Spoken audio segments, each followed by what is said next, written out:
Hi, and welcome to Enchantment of Eternity's review for Orange is the New Black Season 4. In this video, I'll give my review for Season 4 of Orange is the New Black, so I'll have to give a spoiler warning for all of Orange is the New Black up to the end of Season 4.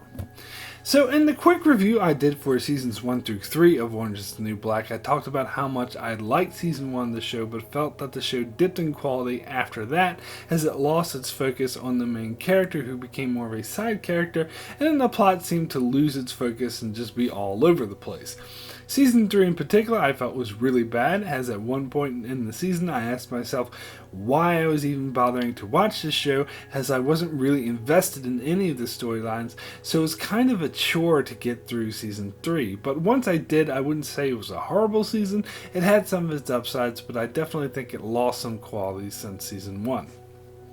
However, I got a comment from one of my viewers that Season 4 was far superior to Season 3 and thought I'd really enjoy it.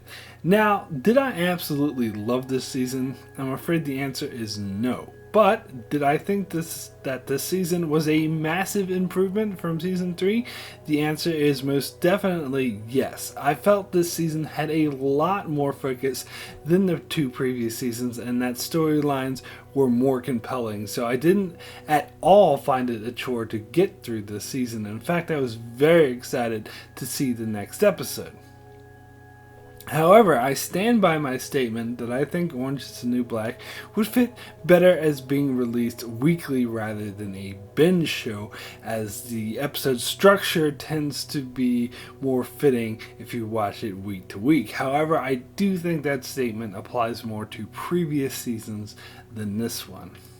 So Season 4 has a lot more through storylines that last throughout the season and keep one engaged, where I heard previous seasons be referred to as incoherent collections of events, which I think really applies to Season 3.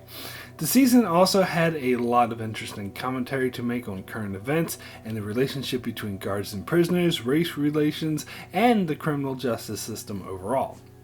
Season 4 has become notorious for being the darkest season that the show has ever had, which is a statement I'll definitely agree with. However, I heard many accounts that this season just went really dark, like super dark, and was one of the darkest years of television ever. And I personally consider statements like that to be hyperbole. As dark as Season 4 was, it was dark for Orange is the New Black. But there are plenty of TV shows out there that are inherently darker. The first one that springs to mind is Oz, which I would say, every single season of that show was darker than Season 4 of Orange is the New Black. Plus, it is interesting, in Season 1 of Orange is the New Black, we got a line from Haley that this prison isn't Oz, which I found to be a meta statement about the show overall. However, I was struck with how much more similar Season 4 was to Oz than previous seasons. They seem to be trying to push it to a more dark, edgy direction with themes such as murder, rape, and abuse of guards. However, overall, this season has kept its tone of levity. Some of the characters and situations in the show tend to be more satire than realism, such as the way the corporation that owns the prison behaves. Many of the people involved in that corporation, including Caputo's girlfriend, don't really come off as realistic people, but more of satirical stereotypes whose purpose isn't to portray realism, but to convey an overall message. But don't get me wrong, I'm not saying that that's a bad thing. On the contrary, I think that has always been one of the show's strengths, as it's one of the things that the show has always managed to pull off really well. In fact, it worked even better this season, as this season overall had a main purpose and something to say, whereas Season 3 seemed to be completely confused on what it was supposed to be about.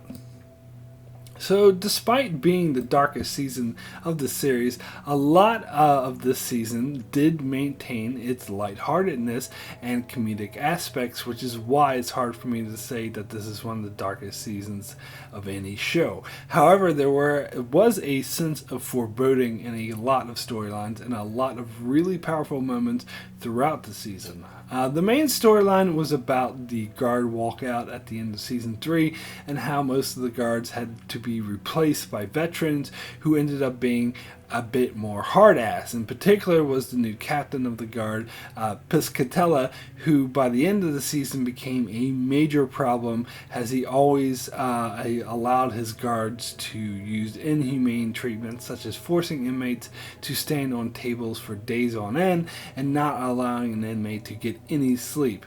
And this was the main through storyline which the two previous seasons lacked, that joined together all of the individual storylines, which towards the end of the season they would all merge.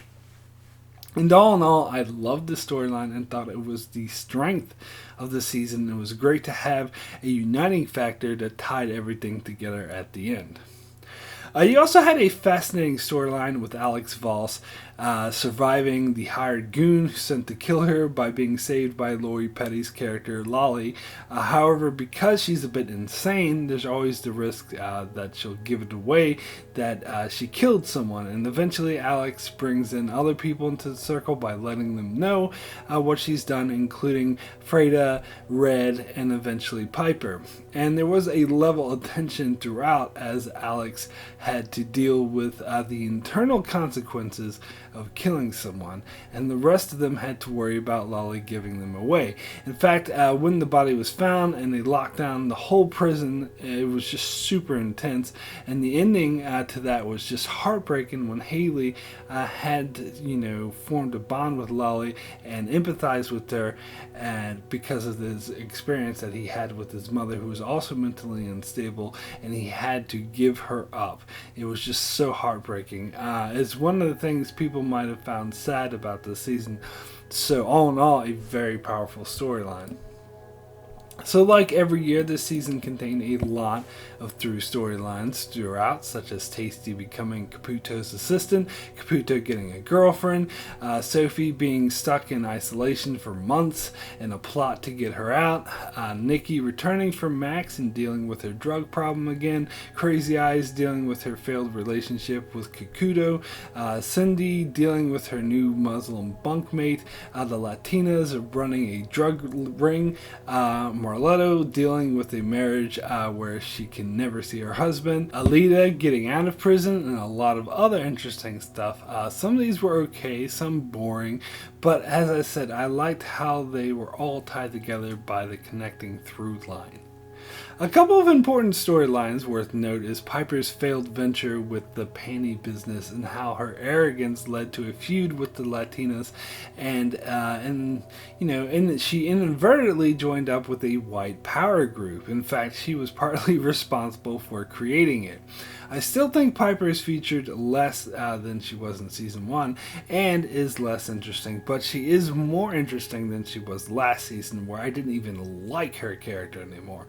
I wasn't quite sure where they were going with her, as sometimes she was comedic as she thought she was all hot shit, but that comedy turned tragic when this led to her being assaulted by the Latinas, and she then once again became an interesting character as she felt bad for causing them harm by adding years to Maria's sentence, and she eventually forgave her Hawaiian bunkmate that betrayed her, and the Latinas who harmed her she stuck up for Blanca when the guards were harassing her.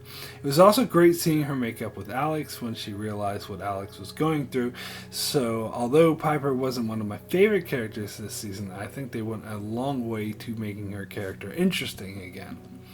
And then there was the introduction of Judy King, whose storyline was mostly comic relief and actually did lead to some of the more funny scenes of the season.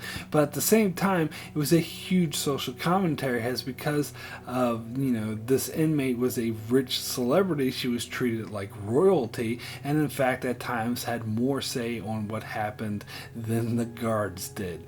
Caputo and the others had to bend over backwards to make sure she was comfortable, because once she got out, she was so rich she could sue the prison broke. So we got a lot of interesting storylines with her, such as her roommate Yoga Jones, who felt guilty at having such privileges, and her relationship with Luschek, which was a lot of fun. But the storyline where Tasty and the others tried to get a picture of her to send to the paparazzi so they could make some money, and her interpreting that as them trying to harm her was very funny, especially the conclusion where Poussey simply, just told her what was going on, so that they wanted to get a picture, so she just went up and kissed Cindy in order to mend her reputation with African Americans, and and it was just so funny. And then they had to pretend to be in a relationship after that. It was just great. And then there was Poussey, who I enjoyed her little relationship with Brooke. I always liked Brooke as a character and felt that she was really dumped on in the previous season, so it was so great to see her be happy in a relationship with Poussey and the ups and downs that they had. It was a cute little relationship, but of course it all went to hell at the end. But it was also funny how Poussey was all nervous around Judy King, but finally managed to form a relationship with her. However, when Judy King offered to get her a job when she got out of prison, I just knew at that stage that something bad was going to happen to her. Even in a show like this, when something that good happens to a character, it's always too good to be true. I thought it might be as simple as it ended up being that Judy King was lying to her, but no, it was that she died. As soon as that scene started where Bailey tackled her to the ground, I knew how it would end. However, just like any season of Orange is the New Black, I found all the flashback scenes incredibly boring, and I completely stand by my assertion that they are completely unnecessary in bringing the whole show down. And people used to complain about the flashbacks in Lost, but really, they were like 100 times better than the ones that this show does, and during most of them I had to restrain myself from skipping over them as they were so boring. However, there were 3 exceptions, 3 episodes that almost felt Lost-like to me. The first one being the one with Haley, as we got the backstory with his insane mother and how that dictated his relationship with Lolly in the present and wanting to help her. That was actually important to know and had an impact on the current storyline. Another one was the Crazy Eyes flashback, which actually felt the most Lost-like to me, as it told a shocking story of how she ended up in the prison, and it just relays how tragic this character is. And the third one is Bailey's flashback, as in on themselves they weren't all that interesting, but I like how they focused on him for that episode, and they humanized him because of what happened at the end where he accidentally killed Poussey, and it actually made you feel for him, especially since earlier he was one of the only guards willing to stick up for the inmates, and how Piscatella and the other guards were abusing them. So let's talk about that ending. It was, in fact, a very strong way to end the season. Many say it was really dark, but I think sad is a more apt term.